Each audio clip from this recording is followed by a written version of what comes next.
zay efa hainao maro zany Sanyomity and Frido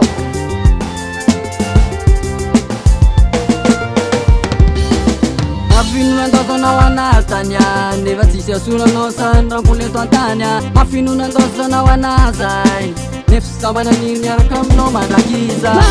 mafeyek tena mafy saran'olo ty mafeyek tena mafy nandozanao anay mafinonandozanao anatanya nefa tsisy asoranao sandramboleto antanya mafinonandozanao anazay nefa sy zamananiny miaraka aminao mandrakiza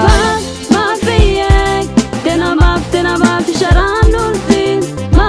mafeyek tena mafy nandozanao anay ezaka nanambytampy zany efa zany sapanao fa vitanao foana aloha nandeha sy nandao savy za le olo tsy makarakara sa le fitiavananoleko sy teny fa mbola makarakara fa mafy tamiko ane nandozanao ana fa tsiko foana enao na desy manana mesolo anao mbola kamantatra mifokotsi anao mbola malalaka na mafy zany na de mafy zany de sy maintsy atrey ana satria ny fitiavana le fiaretana na eo aza le voadonam-pity fanifanirina mbola iara-dalana amindry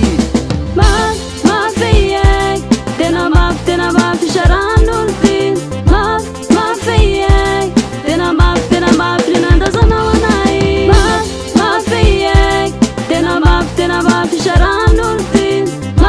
mafeyek tena mafy nandozanao anay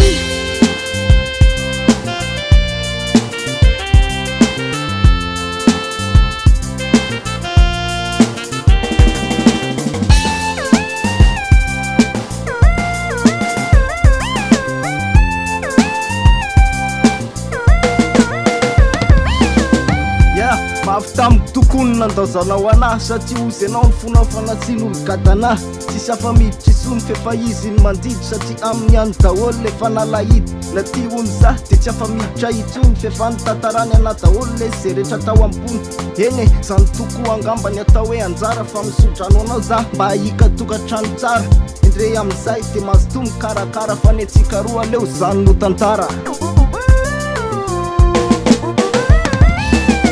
mafinonandozanao anatanya nefa tsisy asoranao sandramboleto antanya mafinonandozanao anazay nefa sy zamananiny miaraka aminao mandrakiza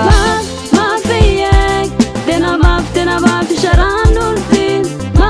mafeyek tena mafy nandozanao anay mafinonandozanao anatanya nefa tsisy asoranao sandramboleto antanya mafinonandozanao anazay nefa sy zamananiny miaraka aminao mandrakiza